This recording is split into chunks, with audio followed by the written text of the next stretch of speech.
Okay, so now I'd like to introduce our first speaker of the day.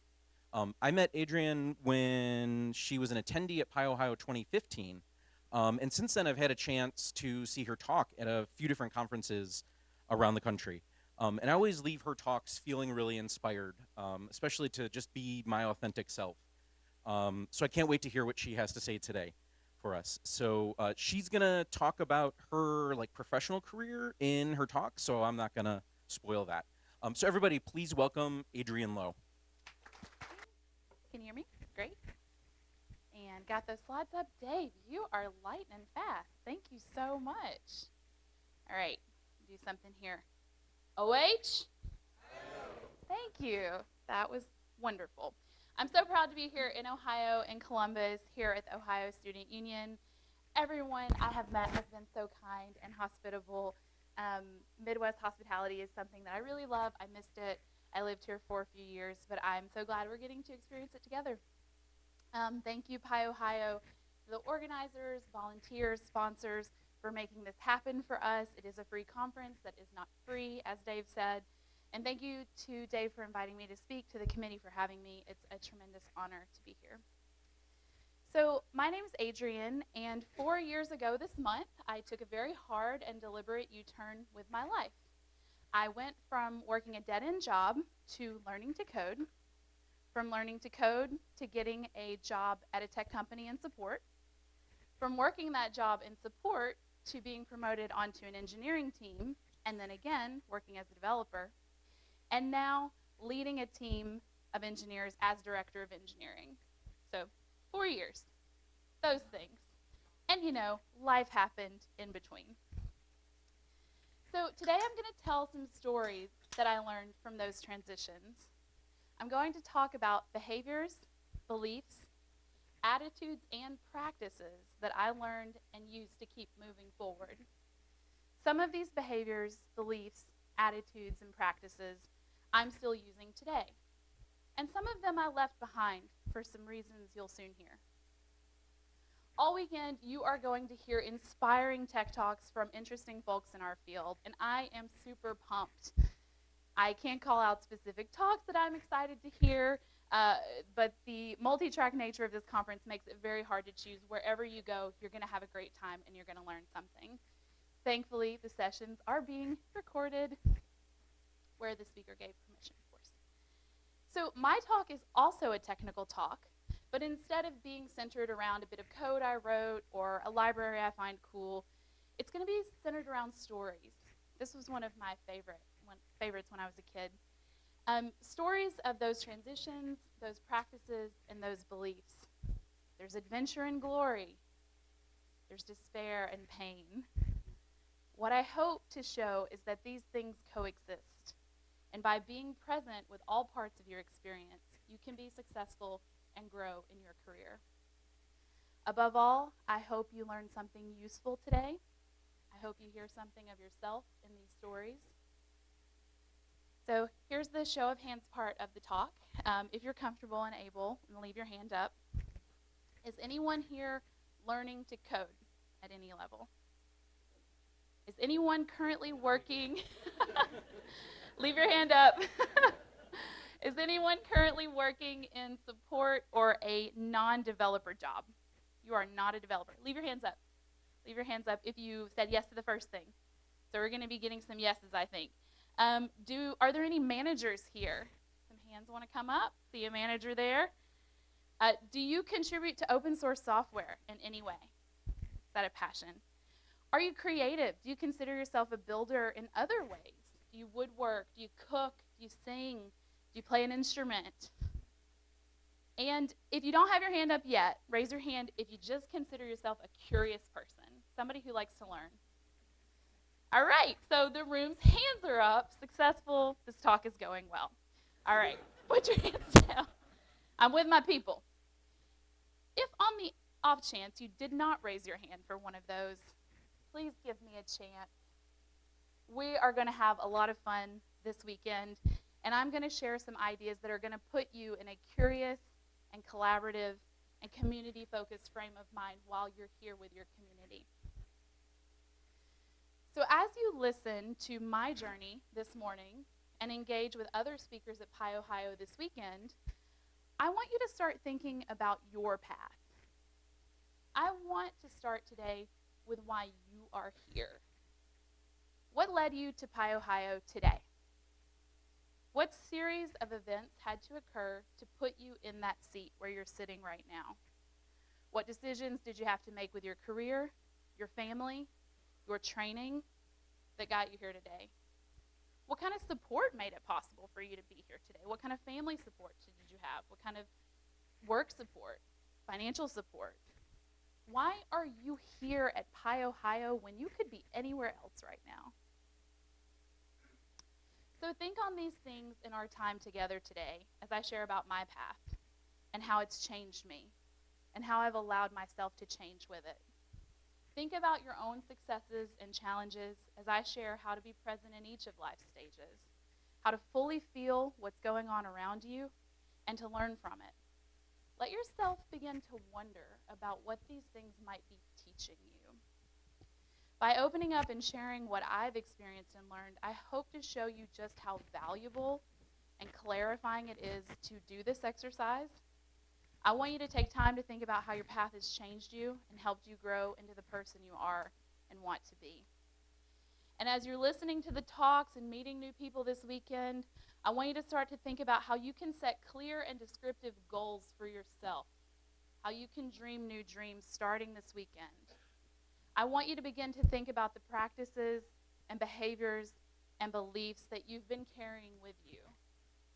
And I want you to begin to think in a really compassionate and non-judgmental way about the practices and behaviors and beliefs that aren't helping you anymore, and you can leave them here this weekend. I want you to feel inspired to reflect on your own path and specifically the transitions you've made. I want you to dream with me and each other and take risks. So take heart. Let's get this thing started. I started learning to code seriously in 2014. I'd been dating a developer for almost 6 years, and one day he ended the relationship and moved across the country. It was a huge surprise and a devastating heartbreak. In the months following, while grieving, I took a long, hard look at how I'd been living my life for the past 6 years. Yeah, I'd gotten a master's degree. Sure, I'd started a small business. But I felt like I'd really spent the majority of my time supporting my partner in his dreams and the routine business of life. Cooking dinner, washing clothes, planning family trips. While we were together, he worked very hard and did very well in his career. I was so excited by the cool things he was building with Python. I told him I was interested in learning too, but somehow it just never really happened. And then he left. While grieving, I poured myself into my blog, Coding with Knives, where I shared what I was learning about Python along with a recipe or a tip from the kitchen.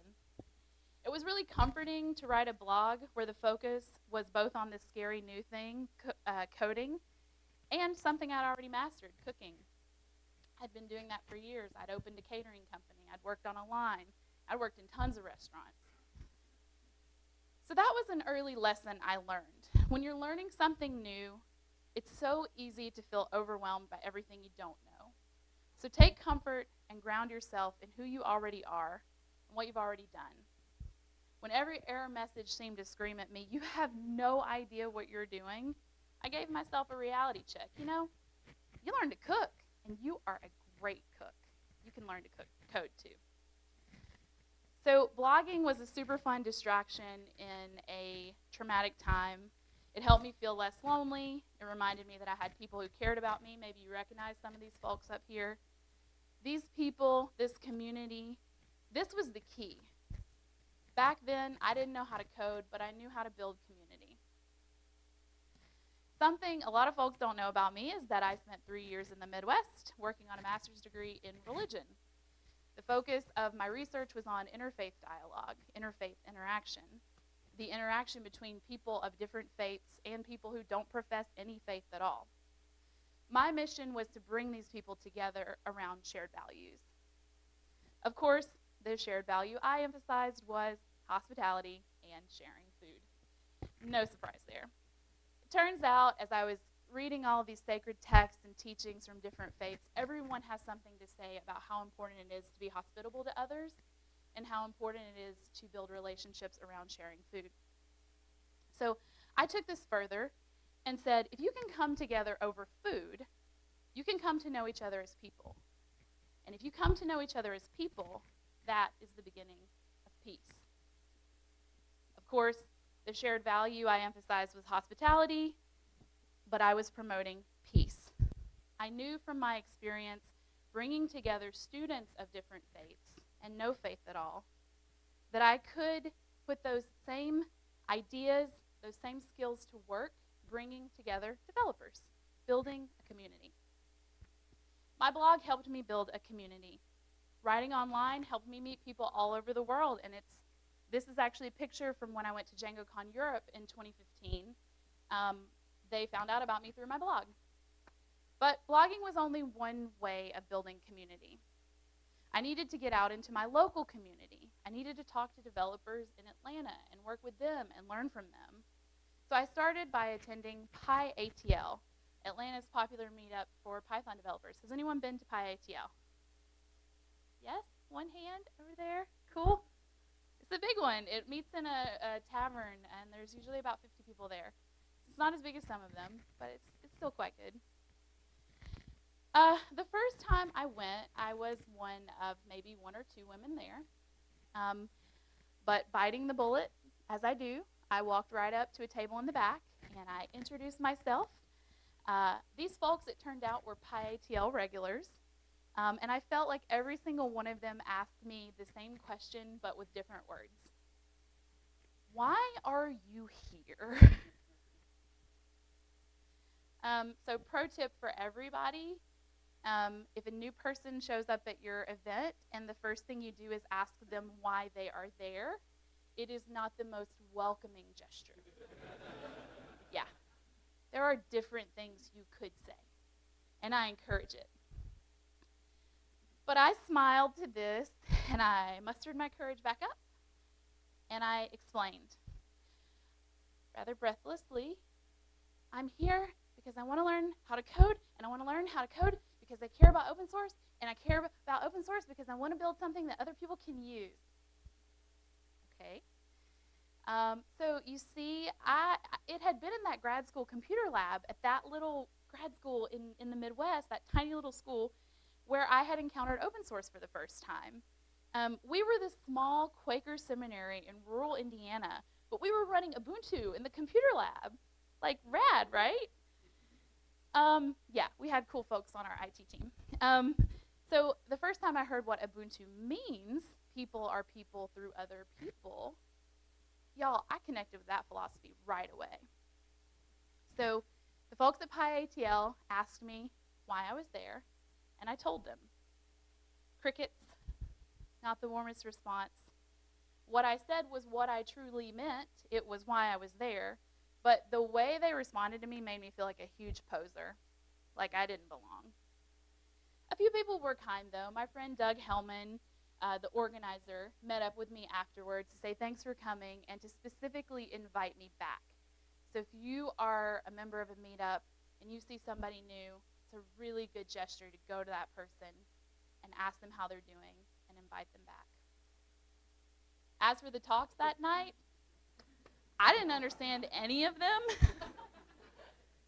I did not understand a single talk. And you know, it's a funny thing, really, choosing to get dressed up, to drive in a car, to go to a meetup with a lot of strangers and listen to talks for an hour and not understand any of it. It's a funny thing. I felt overwhelmed. I felt in too deep. It probably didn't help that my ex's boss and a lot of his former colleagues were there that night, and in fact, my ex's boss was giving one of the talks I didn't understand. These folks asked me why I was there, and I told them I was honest, but in being honest, I felt like I had humiliated myself in front of these people I wanted to have as my peers. And privately, I knew I hadn't learned anything that night. I went back to my car and called a friend and cried, and she listened. And the next month I went back, next month, I went back. And I kept going back. And a few months later, I gave my first presentation in front of that group. The presentation was about Django Girls and the curriculum and what I'd learned as I'd worked through it and how I wanted other women to learn, but how I needed help from the community in order to make that a reality. And so I asked for help.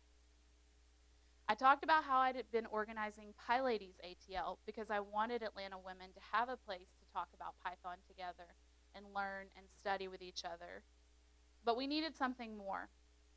We needed a workshop for women in Atlanta, and Django Girls was perfect. I mean, Django Girls had been successful all over the world. Django Girls alumni went on to be developers. With Django Girls, they'd pair with an experienced coach and build something they could actually use. I asked for support of that group, and I got it. My Django Girls coaches came from the people in that room. If I hadn't gone to PyATL and kept going back, even though I was scared and sad, I wouldn't have found the community I needed to make Django Girls a life-changing reality for Atlanta women. And it was a life-changing reality. Django Girls Atlanta was Atlanta's first Django Girls workshop. It was 100% funded by local tech companies. We were the first workshop to give away coding books so that the women could continue learning after the workshop. Thanks to Tracy and Hello Web App for that. We were also the first workshop to have 100% participation and 0 no-shows. For a free workshop, y'all, that's huge. And even though it was also 100% organized by yours truly, it was truly a community-driven event.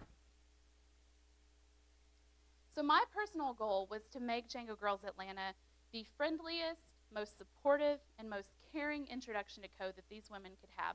I wanted to give them the Cadillac of coding workshops. I wanted them to have the world. I found the most empathetic coaches in Atlanta, the coolest space. Of course, the food was incredible, no question there. The decorations were Wonka. I wanted to give these women you see here a Cadillac experience because I felt like that was the kind of introduction to Python these women deserved. If they were going to do the hard work of learning to code, of putting themselves out there and doing something really challenging, I was going to make them feel as supported and comfortable as possible. Django Girls was a huge success, and many of the women who attended went on to become full-time developers. There's part of the story, of course, you haven't heard. Very few people have. At the same time, I was learning to code and running PyLadies ATL and giving presentations at PyATL, where I would eventually become a co-organizer, and planning Django Girls. I was also trying to get a job as a developer because of course I was. That was my dream. Just throw another thing onto the pile. I was doing phone screens and tech interviews and in-persons, and y'all know how stressful that is. I was so full, though, of this hope that my dream of becoming a developer was close to becoming true. On the eve of Django Girls, I felt like I was really close. I just had a phone screen, a successful technical test where I built something actually really cool, and a round of in-person interviews for a company that I really wanted to work for. So this is the eve of Django Girls. Now, Django Girls was a 2-day workshop. The night everyone gathered for a nice meal, the party, get their local development environment set up. Balloons were blown up, decorations were on the wall, everything was just right. People were arriving smiling. They were so ready to get started. They were so ready to start learning. And the coaches were rolling in too. And one of the coaches was the hiring manager for the job I had the in-person interview for. So I asked him about it. We stepped into the hall. I could see our students arriving and checking out the cupcakes I'd baked from scratch and the cute decorations, all excited. Joy was in the air. And he let me know that they would not be moving forward with me. I was crestfallen. I said, okay, thank you for letting me know, and thank you for being a coach at Django Girls this weekend. I think that it is going to be a life-changing experience for the women here, and I am so proud you get to be a coach at this event. Thank you. He thanked me too, and he went back inside. I broke down, sobbing. I ran to the bathroom. I didn't want to be seen by anyone. I was feeling like a huge failure. Feelings I'd been struggling with for quite a while surfaced violently all of a sudden. Through PyLadies, ATL, and Django Girls, I was devoting myself to getting other women excited about learning to code, saying, you can learn to code. You can change your life. You can do this thing. I was telling women that they could learn to code and change their lives and get jobs as developers, and yet here I was jobless. Just a learner with a blog and a willingness to spend all her free time organizing free coding events and workshops. Not really successful by any metric. I wrestled with this. Obviously, I was not successful. I did not have a job. But somehow, I held tightly to this belief that if we just kept working and supporting each other and doing this thing, we would get there eventually. If we had each other, we'd be okay.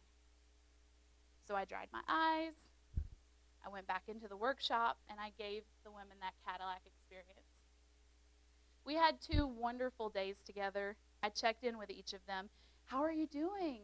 What part of the tutorial are you working on? Can I get you anything? Do you need any help? How's your coach? Is your coach helpful? Are they answering your questions? And though I'd planned every little detail, it wasn't the fun decorations or the great food or the cool space that the women kept coming back to say thank you for. Of course, they were thankful for these things. What they kept saying was how warm and welcoming I had been to them, how I really made them feel like they could do this. These women had no idea that the night before I was crying in the bathroom because I didn't get a developer job.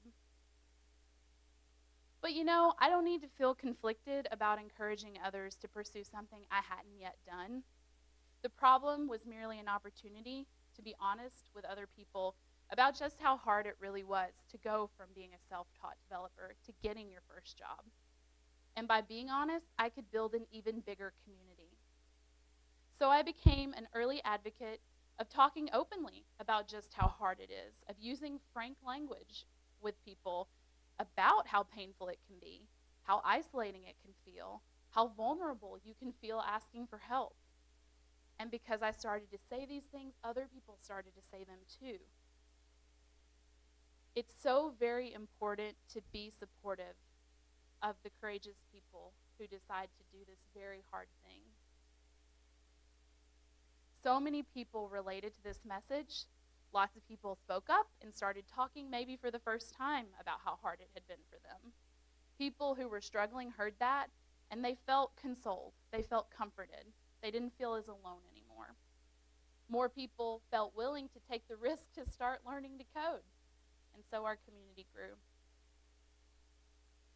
None of my developer job interviews panned out at that time. I think I even did a kind of soft phone screen or a soft in-person screen with someone here at PyOhio. That person may be here. If you are, I don't remember you. I know I didn't do well. I know you asked me the kind of question I ask developers now, and I couldn't answer it. So if you're here, come say hi later. So none of those interviews worked out, but through someone I met at PyTennessee, you may know the amazing Jason Myers, I got an intro at a great company in Nashville. I got an interview with the vice president of engineering. I told him about my journey, how I'd been learning to code, but how at this point, with these failures, I didn't know if I was really quite ready to be a full-time developer. I wanted to start in support. Because I wanted to learn the product better. I had this feeling that if I learned the product better, I would do a better job as a developer. And I wasn't quite sure how yet, but I just had this notion. So I asked to do 6 months in support before transitioning to engineering. And I said, could that be a thing? He said, sure, assuming you actually get hired as a supporter, and you actually do a good job on the support team, and you actually keep learning to code, and you can pass our technical evaluation, sure, we'll have a job waiting for you. Okay. Those 6 months were the hardest working months of my life. Support was the hardest job I have ever had, and I want to give you some context, okay? I started working when I was 12 years old. I've had a lot of jobs. Starting at age 12, I was cleaning my neighbor's 4-bedroom, 3-bath house for $10 a day. Now, y'all, this is all kinds of illegal. All of them. But I was a child, and I needed money for school clothes and school supplies, so I was willing to do it. And at age 14, as soon as I could get the paperwork to be legal to work, I got up with my mom at 4:30 a.m. every summer to leave the house at 5:15 so that we could get down to Atlanta by 6:15 to start work at 6:30. I'm 14. This is how I spend my summer until I graduate and go to college. I'd spend 6:30 to 10 a.m. pressure washing a pool deck and stocking the towel rooms and bathrooms and snack rooms at a giant private pool at a giant private country club in one of the most expensive parts of town in Atlanta. And I'd spend 10 to 3 working in one of those rooms. Long days for a kid. I've worked as a line cook, a dishwasher, a janitor, a landscaper. I've even driven a vegetable delivery truck. So I've had some jobs, and working in support was the hardest one I've had. I got yelled at. Somebody called me drunk. They told me they were drunk. They said, I am drunk right now, but I still need help with my app. I was like, okay.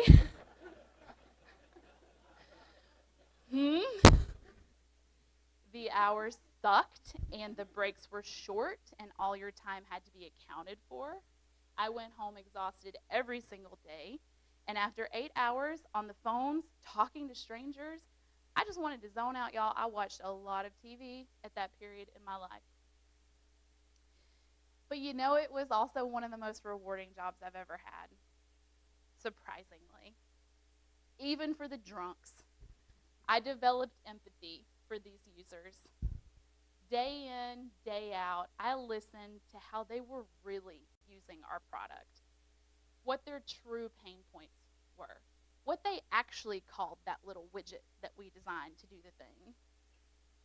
I had to decipher them. I had to decode what they were trying to do, while I couldn't see what they were trying to do, but only listen. That's hard. And I had 7 different applications open in front of me. I had Slack, and I had Knowledge Base, and I had Internal Knowledge Base, and I had an Edit Pad to keep notes, and I had Salesforce to keep customer interactions, and at least 2 others. And I'm listening to them. I'm learning their language. This company, like lots of other companies, like maybe your company, didn't have a good way of tracking feature requests, but I was talking to these people every day, and I heard themes. I heard the pain points, common points of frustration, and I developed this empathy for them that translated directly to my work as a developer. Y'all, I'm going to nerd out for a second. I was actually more excited to fix bugs because I knew I would actually be helping solve real problems. And when I went into my developer job, I had this little list of most excited to fix, my wish list of bugs, my wish list of bugs to fix, my wish list of features to build. It was a highly motivating experience, even though it was terrible. Support was the hardest job of my life, but every experience has something to teach you, and what you learn in that experience may be just what you need for your next. And speaking of my next, at the 6-month mark, the Vice President of Engineering kept his promise to me, and I got promoted. Whew. Okay. My new title, software engineer.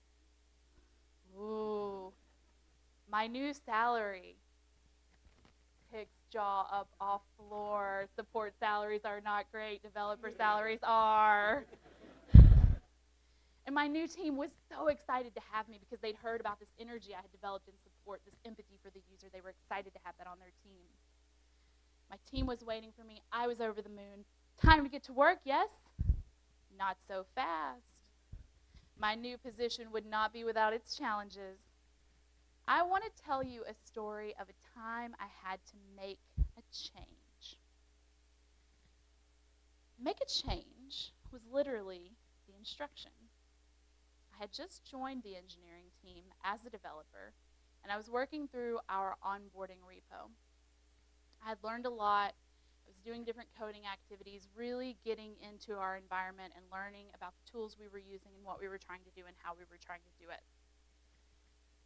As I worked through the onboarding repo, I got to a section with an exercise where we were supposed to open any file in our code base, local development environment, so we're safe, and make a change. No further instruction was given, just make a change. So I looked for a file, not this one, this is some image from the internet, but I looked for a file that was at least relevant to the part of the code base that my team was working on, right? I started to read it, and I realized I couldn't. I couldn't read the file. Now, I'm not saying that I couldn't understand any pieces of it, but I didn't feel like I understood enough of it to be able to figure out the kind of change that I wanted to make. Now, I'll clarify, when I say make a change, I wanted it to be a meaningful change, or an interesting change, or a helpful change. And I didn't think that I could make a meaningful change, or a helpful change, or an interesting change, unless I fully understood the file where I was making the change.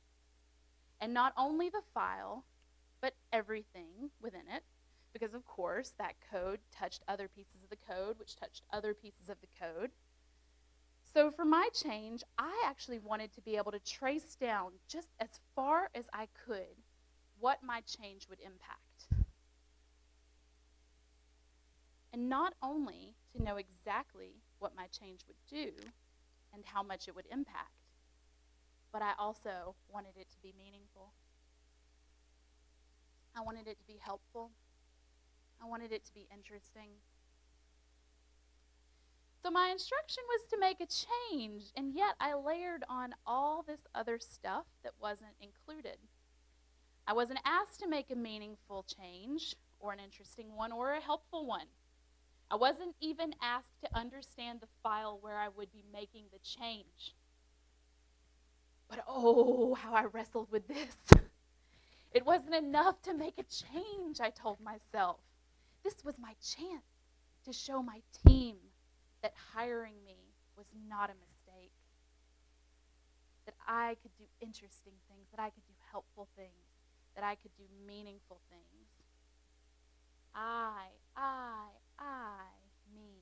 Me. So much ego, y'all, so much ego. My ego was getting in the way of moving forward with my onboarding. I felt so terrible, and I didn't know why.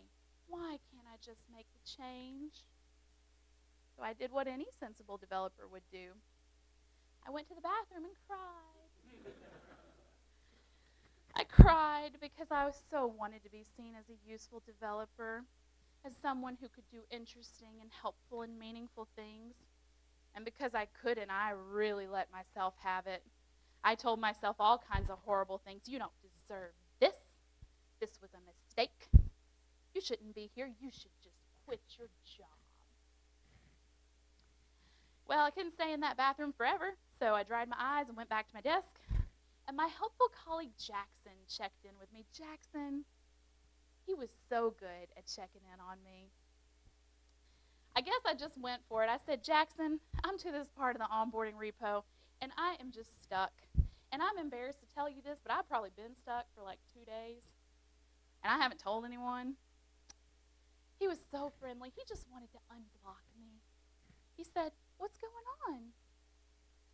I showed him the part of the onboarding repo where it asked me to make a change. He read it, and he thought for a moment. Very thoughtful guy. Very, very thoughtful. I told him, I'm stuck because I can't read the file where I want to make the change. Well, I mean, I can sort of read it. I can read parts of it. But I don't feel like I really understand it. Well, at least not enough to make a meaningful change.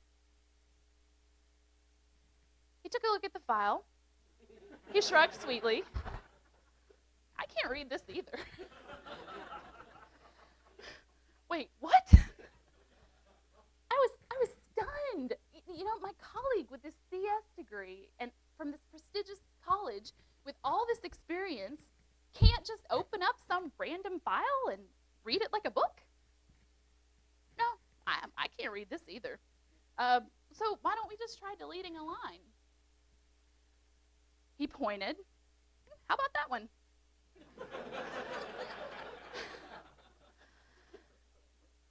He pointed and I deleted. We ran it locally, got an error, and there's nothing absolutely new about this process. Nothing new. Nothing new. I get errors all the time. You know, the goal of this exercise was to make a change. We did it. We met the requirement. Deleting the line met the requirement. This experience was devastating then. It was devastating at the time, but it's so fun to tell now. Because I would go on to work for this team for at least another year, and I would make all kinds of changes, big and small. I'd fix bugs, I'd add features, but my ego almost took me out of the game. At that job, I learned about the philosophy of egoless programming. Now, egoless programming comes from Jerry Weinberg's book, The Psychology of Computer Programming, but a lot of us have seen it on a Coding Horror blog post. Egoless programming has some of the following tenets. These are a few tenets that I personally cherry-picked to make a point today. I had failed because I let my ego get in the way. I was not willing to understand or accept that I would make a mistake in this exercise. It had to be perfect, and I had to do it first the right time. And as you already heard, I absolutely conflated myself with my code. I wanted my code to be interesting and meaningful and helpful because I wanted to be perceived as interesting and meaningful and helpful. I wasn't critiquing the code. I was absolutely critiquing the person. When I couldn't read the code, I didn't think, oh, of course somebody brand new to this job and brand new to this code base can't just open up some random file and understand every character. When I couldn't read it, I thought there was something wrong with me. And because there was something wrong with me, I was a fraud who didn't deserve to be there. And finally, I waited way too long to ask for help. I waited because I wanted to figure it out on myself. I wanted to figure it out on my own with no one's help. I wanted to show my team that I could add to the team. This is all very flawed, a very dysfunctional way of thinking about work. I'm grateful that my engineering manager introduced egoless programming to all of us. I think we were all better developers and definitely a better team for practicing it. Hearing my colleagues say, I can't read this either, was a game changer for me. It brought me back to reality. It reset my expectations to something normal and human rather than superhuman and completely unreasonable. And so I want to issue a challenge to all of you here today. Tell someone about something that you don't know or you want to learn. I'm inspired by this tweet that many of us saw from my friend Al sitting over here. See, I love this because this is real. And this is, by the way, how I interview, open access. And if you haven't seen some of the replies, go read through them. So I am now a hiring manager for senior engineers. If you're a senior engineer and you want to get a job at my company, I am your boss level, and I will be your boss. But I'll give you a cheat code right now because I'm nice like that. I am not hiring for hyper-confident developers. I am not looking for rock stars or ninjas, not only because that is absurd, but because it's not what my team needs. I run a high-performing engineering team of senior engineers doing some of the best work of their lives, and introducing a hyper-confident ninja into that would be a chaos monkey.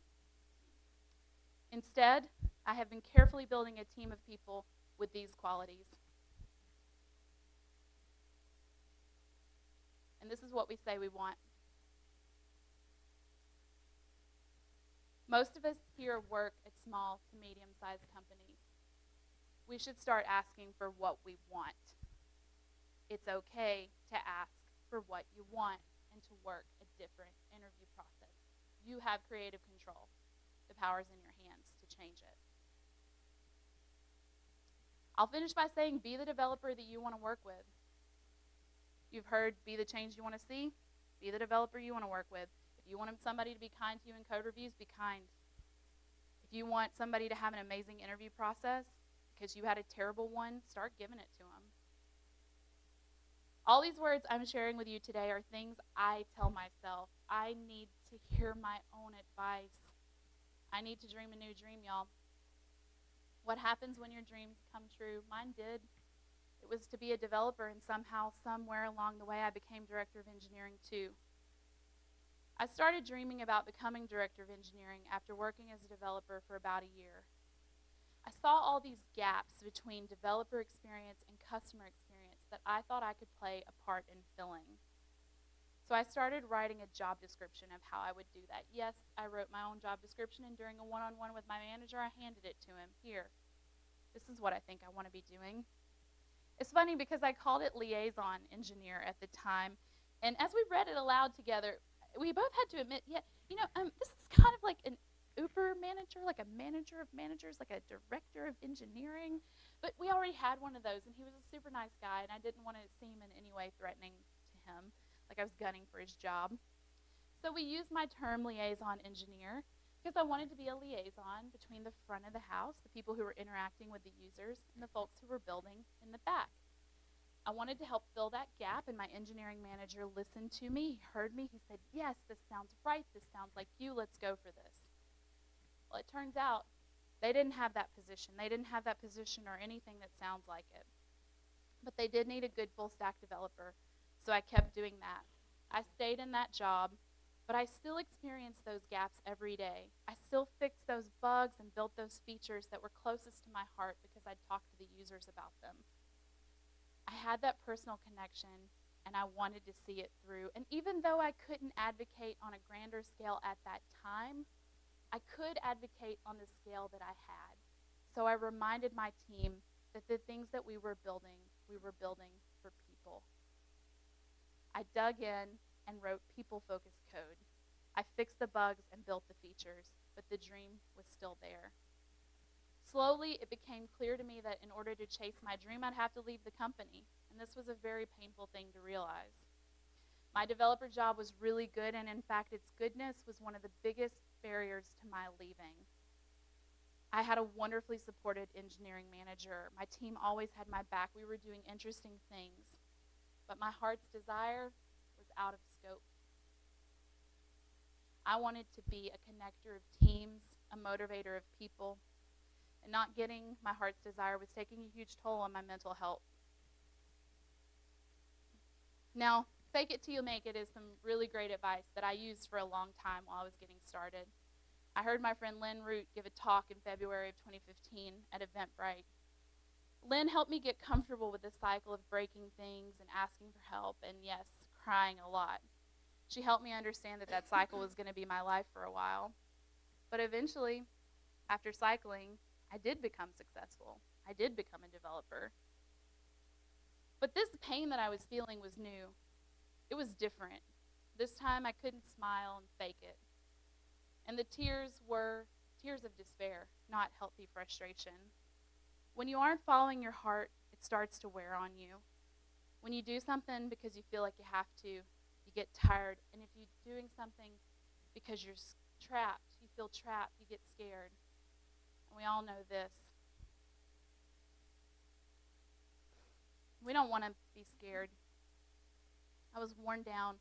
All those fears I had when I was a learner and a more junior developer came flooding back. Now, I could have said these things to myself, and in fact, this is what I say as director of engineering now. I've managed people, even very senior developers, who aren't a good fit for their developer jobs, and I've helped them transition out. But I didn't tell them those horrible things that I said to myself. I help them figure out how to say in their own words when something isn't working for them, and help them feel with utmost compassion that it's okay to do what's right for them. And this is great for our company, it turns out. Hey, y'all, I'm director of engineering. I run a high-performing engineering team that's highly effective, and in order for us to deliver great value and time with integrity, we need to have people who want to be there. Management's a practice that I care deeply about. Working as a developer when I wanted to be doing something bigger took a huge toll. I'm lucky I had a friend to listen to me and support me and say, yes, your job is good in all these ways, but if it's going to be good for you, it can't be this hard on you. It can't be this hard on your mental well-being. So as I was unpacking from a move that I was also happening to be going through at the same time, I started going through this box and finding all of these happy memories from the past. I was so sad, but yet I was grasping for something to bring me joy. These are some of the things I found. These are memories from all the conferences I've been to, the people I'd met, the cool things that I'd done, the friends that I'd made through Write the Docs and through Django and PyCon and DjangoCon Europe. Brandon Rhodes, there you are, buddy. My first Django mentor, an inscription I got after a keynote that I gave, all kinds of wonderful stuff. And one of the things that I found in my box was a card that Juice Analytics sent me after I'd given my PyTennessee keynote years ago. Now, I get emails from people after keynotes, but this was a handwritten letter. This was special. And it was just a thank you for telling my story. I posted that as well. I treasured the card and posted it on Twitter with the other things. You know, I'm just trying to think about the joy. And I'm reaching out and sharing it on Twitter because I didn't make these memories on my own. I made them with people. And I thought if I shared them, it would cheer them too. And it did. And someone in particular saw something and reached out to me on NashDev Slack. Anybody on NashDev? It's a Slack community for Nashville area developers.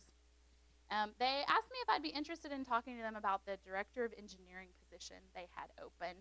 I got the Slack, I squinted, I was like, that doesn't sound quite right. I looked on Glassdoor and Indeed, I looked at the job description and the salary, I was like, no, that is not the job that they are looking for me. And it was actually a huge feeling of relief. They reached out to me to interview for director of engineering, and though I moved forward in the process with them, I mentally decided from the beginning that I wasn't going to get the job. So just sit back, enjoy the ride, become better at interviewing because I'm terrible at interviewing, and I did. And then I got the job. And then I thought, how the hell am I ever going to do this? Especially since I mentioned that I gave the PyTennessee keynote. The person who invited me to PyTennessee, well, I was now his boss, Jason Myers. And I was going to be doing one-on-ones with him. And that really scared me because if you've ever done a one-on-one, you know they're very hard. They are as awkward for the manager as they are for you. They are an open-ended meeting about feelings, and lots of feelings come up, feelings of the unknown, feelings of discomfort, feelings of being vulnerable, feelings of screwing up, feelings, and they're scary. But while I didn't know how to manage these people at that time, I didn't know how to manage my former mentor, I did know that I could be successful if I was humble, if I led with inclusivity and cooperation, and treated him with respect and kindness, and that I showed gratitude. For all your fears, this is the truth.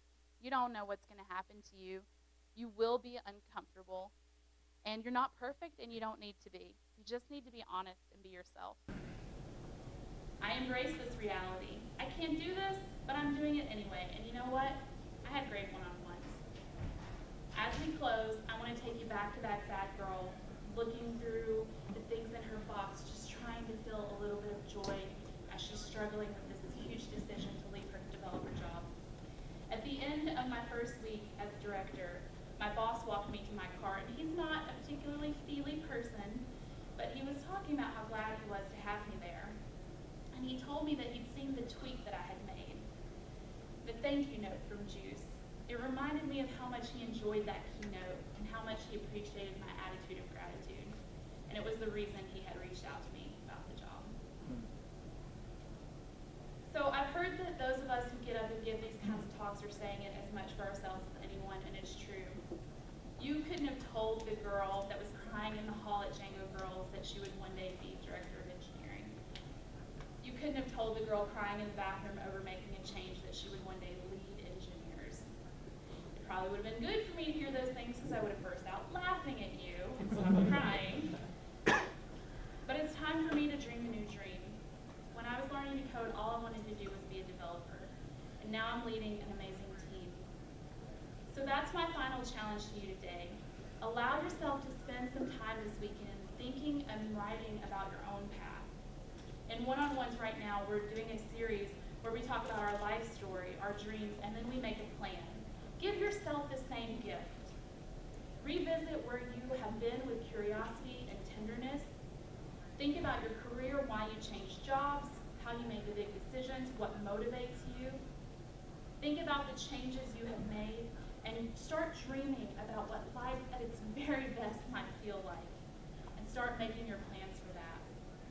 None of us have a crystal ball.